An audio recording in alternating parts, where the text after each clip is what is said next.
Morning, my friends. This is Andy coming to you live from Orange County. And Hedia, where are you?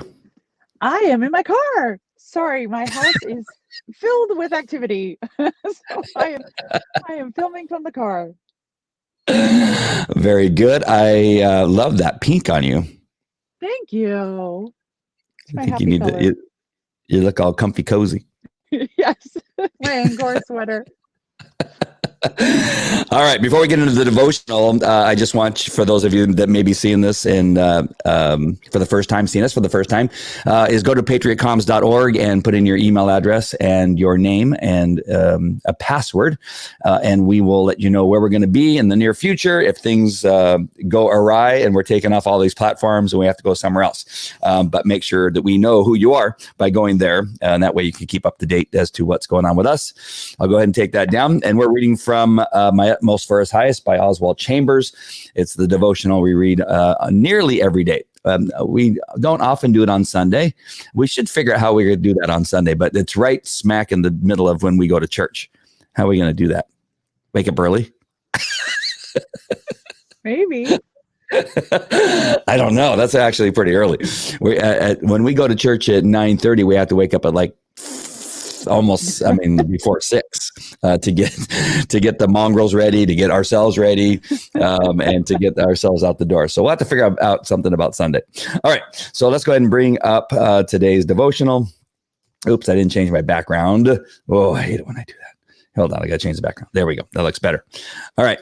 So this is for January 27th and a big fistful of money. That's actually the name of a movie. All right. January 27th. Look again and think. Yesterday was look again and consecrate or something like that. It was very similar, yes. But this is a similar theme. The reference is still in the same area of Matthew. Don't worry about your life. A warning which needs to be repeated. Obviously, we're repeating that. A warning which needs to be repeated is that the cares of this world and the deceitfulness of riches and the lust for other things will choke out the life of God in us. We are never free from the recurring waves of this invasion. If the front line of attack is not about clothes and food, it may be about money or the lack of money, or friends or lack of friends, or the line may be drawn over difficult circumstances. It is one steady invasion, and these things will come in like a flood unless we allow the Spirit of God to raise up the banner against it. I say to you, do not worry about your life. Our Lord says to be careful only about one thing, our relationship to Him. But our common sense shouts loudly and says, that is absurd. I must consider how I'm going to live, and I must consider what I'm going to eat and drink. Jesus says, you must not. Beware of allowing yourself to think that He says this while not understanding your circumstances. Jesus Christ knows our circumstances better than we do. And He says we must not think about these things to the point where they become the primary concern of our life. Whenever there are competing concerns in your life, be sure you always put your relationship to God first. Sufficient for the day is its own trouble. How much trouble has begun to threaten you today? What kind of mean little demons have been looking into your life and saying, what are your plans for next month or next summer? Jesus tells us not to worry about any of these things. Look again and think. Keep your mind on me, much more of your heavenly Father. And then the wisdom from Oswald down at the bottom, it says, we are all based on a conception of importance, either our own importance or the importance of someone else. Jesus tells us to go and teach based on the revelation of His importance. All power is given unto me. Go ye therefore. That's a good one. That's another. I should make a Facebook post on that one. I like that last little line. So I have a couple things, but I want to hear how maybe this. What? You go first. Oh. Well, there's a few things. And the thing I was thinking way back, and I think I've had the God Spirit in me a lot longer than I thought. And it wasn't that I was handing over my stresses and worries to God, but one of the things in running my business, I've had everything from 2 employees to 500 employees, and it's not always been fantastic. But the one thing that usually drives my assistants crazy is that I would come in, regardless of how bad things were, with a smile on my face and say, what are we going to do today? How are we going to handle this problem, or what we're going to do? And it would drive them crazy. And it still drives my current assistant crazy. She goes, why are you never worried about anything? I said, you get frustrated, from time to time, that kind of stuff, but it's like you don't care. And I go, I don't know. I said, because it always works out. I mean, and she goes, you literally have nothing. As a matter of fact, you have less than nothing. You're like $200,000 in the hole right now. One of my assistants said to me, and she goes, you come in like everything's okay. Well, it's not. I mean, what am I going to do? I'm $200,000 in the hole. I mean, we are going to get out of it. There is a way. I mean, I don't know what to tell you. By me going in my office and crying and banging my head against the wall is not going to change the fact that I'm $200,000 in the hole. It is that that's just how I live my life, that things are going to be okay. But now that I was reading this, I go, gosh, I've heard that so often, that, you don't act like you're worried. But now it's even worse. Now I know. Now I have God and Jesus Christ. I go. I don't know. This is. It's even better now. I don't know what it was before necessarily. Just that maybe I had God in me and I just didn't realize it. But today, in the last year or so, even under the stresses of talking to kids about things that are going on that are difficult and that kind of stuff, I try to end with a smile and end with the fact that this is going to get better. And either it's going to get better or we're going to have fun making it better, doing the best that we can to make it better. There's going to be tears. There were tears yesterday. I had a lot of tears with my kids yesterday over a couple of discussions. But in the end, we had a great dinner. Ray made dinner for us last night and we had a good time. So that's my ramblings, is that it has proven to always work out to some extent. I'm here with you on a devotional. I mean, how could it not be better than that? It can't get better than that. And we're talking about Jesus Christ. So that's my take on this whole thing. I hope that didn't ramble on about nothingness, but I want you all to know that no matter what difficulty you're going through, that as long as you have God in your life, that at some point he will reveal himself. And maybe it took 10 years, 20 years, 30 years, whatever it's been. Here he is, as he promised. He's here in my life and he has revealed himself to me. Hedia? That was awesome, because what people don't know is that beforehand you were like, oh, I'm gonna wait till I read it again, something else will come to me. And I think that wisdom was so helpful for me as your spouse, as your partner, because I realized about you that you don't worry, and I am very much the opposite. And so I am learning to have to basically turn to God, as I have since I've accepted Christ, to help me understand why I am worried. So as Jesus Christ always used parables of harvest and farming. And so he would describe it as there's seasons where you're planting and the seasons that you're harvesting. And the seasons of planting is fall and winter, and you're waiting actually for the harvest to grow. And in those seasons, there are times when the Lord is growing you. And that's the kind of season I feel like I'm in, where the Lord's teaching me, okay, well, this is a new dynamic. You're creating a blended family. And for me, there's a lot of anxiety because we're going to be moving, and we're moving my daughter's school and all these other things. And I feel like I'm juggling 500 things, and that I'm going to drop some of them, and they're going to be like cracked eggs on the floor, and I'm going to be like, oh no, I dropped that piece. And I'm having to work through letting go of that and knowing that the Lord has me and it'll all work out, and that he is trying to show me what faith looks like, what walking in faith looks like. Because even when I think I figured it out, that I know what walking in faith looks like, he'll throw me another curveball to be like, are you still faithful? Do you still hold on to my promises? Do you still know my promises are true? Like, yes, Lord. Yes, Lord. And it's just it's sometimes it's a painful thing, but it's always beautiful in the end. Yeah. Priscilla writes, I look at times of hard times as every storm runs out of rain. That's pretty good. That's true too. It's a funny thing as you were talking and I'm listening to you and thinking about these things. I know it drives people crazy. And again, I've driven a lot of assistants crazy with that. 3 of them I can think of where they all at different times says you cannot be happy. You're not allowed. You're not allowed to be happy.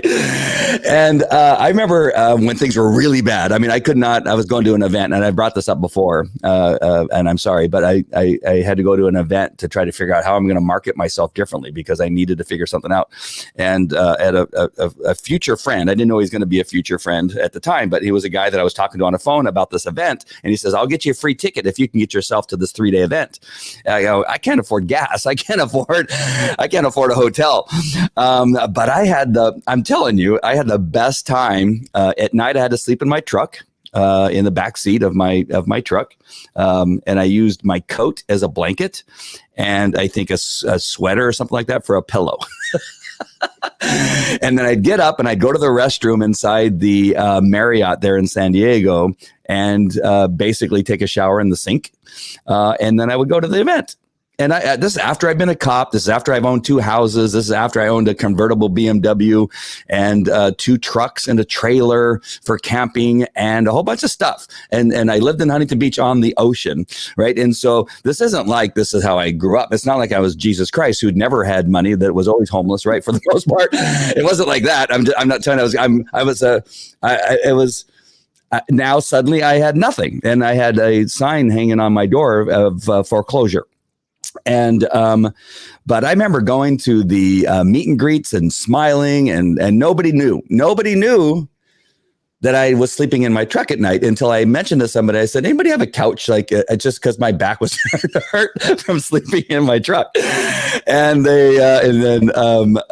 they said no. And so I slept in my truck that night. But and that's the only time they knew. But it was the best. It changed my life. That event changed my life. So I want to just tell you that story is that even in the darkest of times, if you just, look at it differently,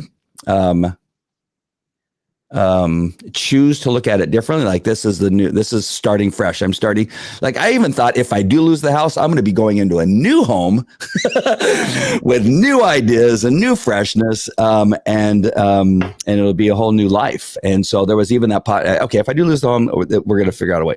And the last thing is that does not mean, I think, what he's saying here also, that you just sit there and wait and go, okay, geez, okay, well, are you going to, is Jesus going to put money in my checking account? No. Is he going to necessarily put food? Like, is it magically going to appear? No. You still have to do the things. You just have to listen to God and say, what is it you want me to do? How is it that I need to act next to make the next thing happen?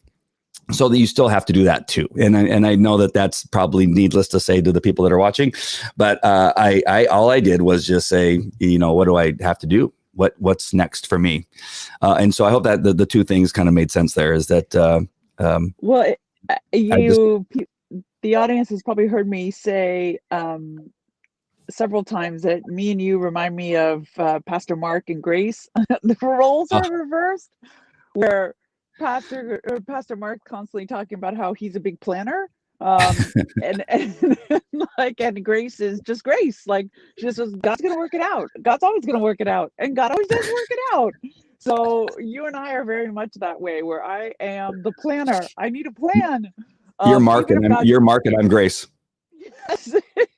So, I mean, because I think they're attributes. I don't think it's manly or feminine. I think it's just it's personalities, and sometimes I look at you and how you're always like, yeah, it's fine. Everything's fine. I'm like, everything is not fine. I so sympathize with your assistants, because I'm like, I just don't understand how you're always happy. And but it's very, very, it's very good for me to witness, because I tell you, this morning when I woke up and all the little demons were talking to me, like the devotional says, all I wanted to do was talk to you and hear you laugh and smile. No. Because it was it was what was going to make it all go away. So thank you. You're welcome. And I'm sorry if I'm going to drive you crazy for the rest of your life in that way. I'm just warning you that I'm just warning you. I know the other day we got some weird news that was really like disturbing. But I knew the outcome of that news. You weren't so sure. But I hope that I could pass on some trust. Yes. My desire is, and this we're talking to. I know you guys are here. I know we're sitting here talking with you, but I wanted to share that my goal is for you to build trust in me. That my goal is not to let you down. It doesn't mean I'm not going to, but my goal is to always not let you down. I will always try to not let you down. Not try. I will always do my best to not let you down. And I mean, that's the beautiful thing about being in love and in a relationship with a man that's following God. Because if I believe your eyes are on Christ, then I keep my eyes on you, and you trust and you believe and you have faith. Well, then I have to have that same faith. And that's what the Lord is aligning in me, that if he's not worried, you should not be worried, And so this is all new for me. I've never been married, so I mean, I'm since I was 20, so this is all new, especially not as a Christian. I'm the first Christian in my family ever, in my entire bloodline. Like, me and my daughter will be changing our family bloodline forever, which is a great source of joy for me. But it means that I have to learn to trust in that hierarchy that God has created, and know that he has ordained this, and that peace will come by getting into alignment with God's will. Yeah. And just one last thing, between us, we have 5 kids, and it's one of these things that I'm working on. I can only speak for myself, working on with my kids. Is they're all so different. All of their emotions are slightly different. All the things they want and desire are different. And I try to talk to them often. But I have one son who still is living with a little bit of darkness of a divorce that occurred six years ago, and trying to give him this hopefulness that things are going to be good, that things are going to get better, that living in the past like he seems to be living in. And I'm still working on that aspect of it. But and as a parent, one thing I worry about is, my kids. And with what I've heard in Las Vegas, that it was almost they had to open up schools in the Las Vegas area because suicides had hit such a peak that they go, we got to do something. We cannot continue to keep these schools closed. Again, I'm not telling you that my son's thinking about this thing, but I don't want him to think about it, and I want to protect him. But he's so sad on some days, and this is kind of what I had to deal with yesterday. But trying to pass on some of this hope, or just like having joy in some of these adversities and things that are going on. It's hard to do, but we pray about it, and maybe this is a good passage to go through with him, a good devotional go through with him. But how to pass it on, I'm not sure. I don't have that answer, but I'm trying my best. So helping our kids through it, I think, is going to be important. Yes. That's really beautiful, because that child that you're referring to is very similar to my child. And we had a disagreement last night, and the first thing I thought of, she went and locked herself in the bathroom, and the first thing I worried about was whether she was going to harm herself. And I told her, and I was like, open the door. She refused to open the door, and I was like, listen, I'm going to open the door. If you don't open it, I want to make sure you're not hurting yourself. And she's like, oh, don't be ridiculous. And so I opened the door, and but she deals with depression, so I do have to be worried about it. And it's very, and you brought up a great point, is trying to give her hope for the future. And she may not receive it at the moment, but hopefully it's something that she could fall back on, because our kids are going through a lot right now, a lot. Yep. And it's really, besides our children going through like familial changes, but the world they're in right now is terrible and confusing and chaotic. So we have to help give them hope. And I hope Yeah. all the people out there who have children are realizing that same thing, is that though our children drive us crazy sometimes, they're really hurting a lot too in their own ways. You reminded me of my point that I was trying that was going to go to, and I completely lost it as I went on to a whole subject. But you reminded, thank God you're on the show.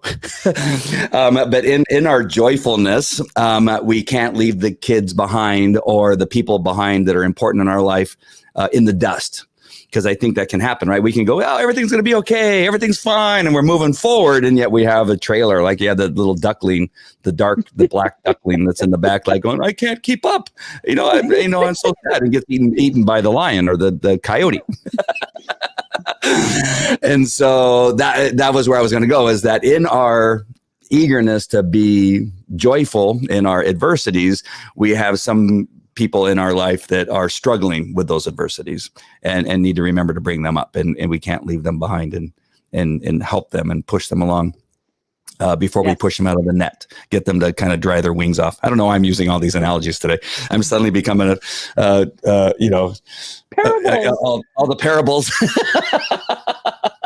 All the parables are starting to come out.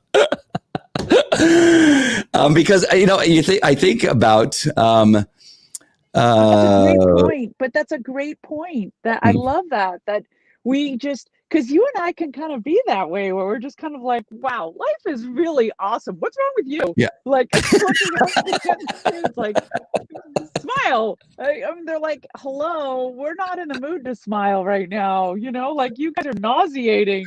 So it's so, yeah, why are you dragging me down? yeah, it's so important to be able to lift them up and help give them joy and help give them something to look forward to, and looking at the brighter side. Like last night, in my disappointment with how my good discussion went with my daughter, I didn't at any point turn to her and say, hey, we're about to embark on this amazing new chapter in our life, and we're going to have a beautiful home, and you're not going to be so lonely anymore. And there's so much excitement, because my daughter likes newness and new things, and instead of reminding her of all those things, I just kind of let it sit. And maybe that's something I'll do today. Yeah. Can I bring in another dog training analogy? Yes, please. Always. Always the goal, and this is kind of the discussions I have with my kids. Always the goal with dog training and leaving my discussions with the kids is ending on a positive note.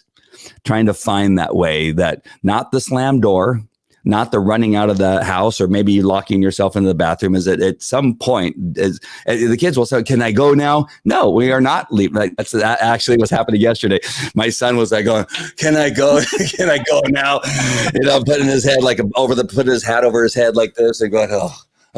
And I said, take your hat off your face, number one. And we are not leaving this room until we come to a conclusion, of what it is we're discussing, and then talk to each other about how we appreciate each other. We need to find, we're not leaving this room until that happens. And so I've kind of passed those things on, because in dog training, you never want to end on a negative note if you can possibly help it. On occasion, you can't, there's almost no way around it. A dog will end up biting you, and you have to hit the dog and get him off your arm. This happened to me once or twice. But I can tell you that 99.9% of the time, I've always ended a dog training session on a positive note. Why? Because that's what you're going to start with the next time. Right? You've ended on a positive note, but the dog always knows that at the end, he gets his reward. At the end, he gets a positive relationship, or a hug, or a pet on the head, or a run in the backyard, and you encouraging him to run and have a good time. That's the last memory, is that the last time we talked, it ended fantastic, right? And so I try to do that with the kids, that, it may have started rough with tears, which all three of the discussions I had yesterday with my kids, it's almost all started with tears of some sort, or some upsetness. But in the end, they all ended with a smile, and we all sang or danced out of the room and that kind of stuff. So I just want to encourage that too. It's like not going to bed angry. That same concept. I was just going to say that's from the Lord, that don't let the sun go down on your anger. So it's a biblical concept not to allow that. And I mean, I went in my daughter's room and I hugged her and I told her I loved her and I said goodnight to her, but it could have been a deeper conversation. But next time. Yeah. Yeah. Yeah. They get frustrated. My kids got frustrated and said, can we go? Like I said, yeah, Kelly, can I go now? That happens, in my house, that happens in the first 5 seconds. It's yeah. oh, here we go. That makes me crazy. You would think they'd learn by now. No, as soon as you say that, we're going to be here 10 minutes longer. Exactly. Exactly. And then they got the face like this face, and I sit there and I stare at them and smile at them. And then they finally, like, you see the sides of their mouth start to curl up, and they go, okay, now we can go. Even if that's it, even if I could just get a smile before they leave, that's the positive note. All right, my friends, I think we rambled on into a little bit of the life of Andy and Hedia. Well, I hope it's useful to people because we come on a lot of times talking about how great our lives are. So I think it's only fair that we share the difficult times too. Yeah. And hopefully it's relatable and people come away with something that is helpful to them too. Yeah. The life of a Persian and Mexican coming to you live. Mexicans. Mexicans.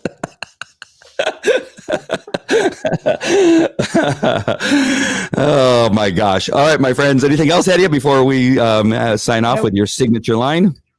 Have a beautiful day and God bless you. God bless you. Take care. Talk to you later. Bye.